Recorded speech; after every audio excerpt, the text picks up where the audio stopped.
Korero ana mo te nota, ko tā tātou manuhiri i naiane, ko Willow-Jean Prime, no te ropu o Reipa tēnā koe te tuahine e mihi ana kia koe. Tēnā koe te manahau. E hoa, ko tīmata te hui a ngā hea a iwi ki roto o Tahuna, hea a rātou kōrero ki ngā minito o te kāwanatanga ki o whakaaro.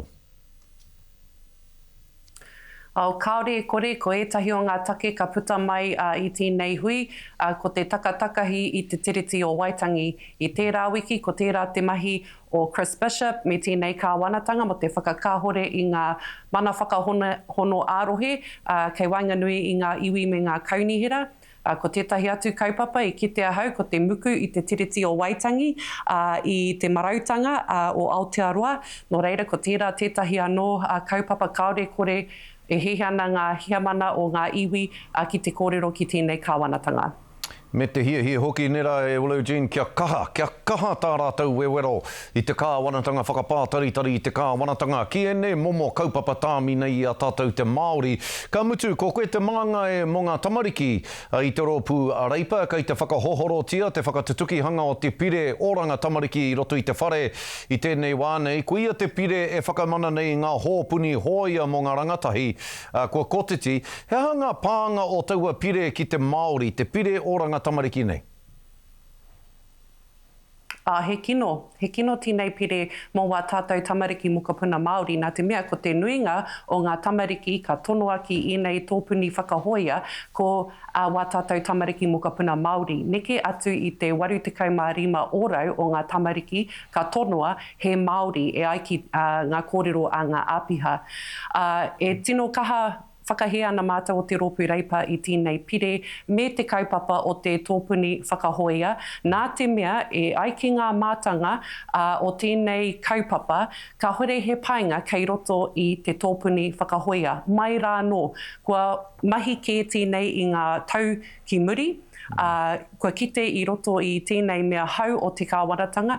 I think tata ki te iwa te kaupahiniti o ngā tamariki i taka anō ki te he. He maumau moni tēnā, he maumau rangatahi hoki. Engari, he upoko māro tēnei minita me tēnei kāwanatanga, ka hore rātou e whakarongo ana ki ngā kōrero a ngā mātanga. I te whakaaro ki tēnā kōrero mo te upoko māro tanga, hei kōrero tanga māku e pāna ki te minita nei e pāna ki a Karen Cho, engari nau te kōrero i whakahua ki te tuatahi, mihi ana kia koe. E ai ki ngā tatauranga te manatū whakahia tō ora Willow-Jean, ko tahi o roto i te whā tamariki, kei roto i te pōharatanga e noho ana. Ki o whakaaro, hea koe i te take, e kino haere nei te pōharatanga o ngā tamariki, te noho rānei a ngā tamariki ki roto i te pōharatanga i e nei rānei. Nā runga anō i ngā kaupapa here o tēnei kāwanatanga. Ngā kaupapa here me te kore mahi i etahi o ngā kaupapa here hei whakamāma ake i tēnei tuāhuatanga.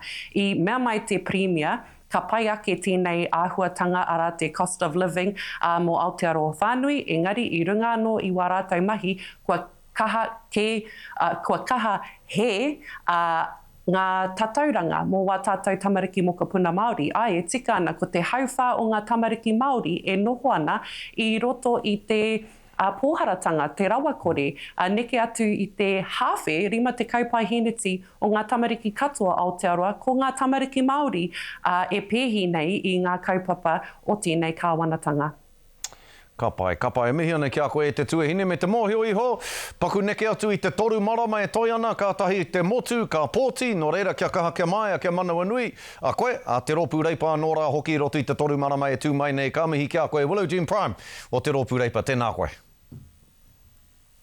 Kia ora.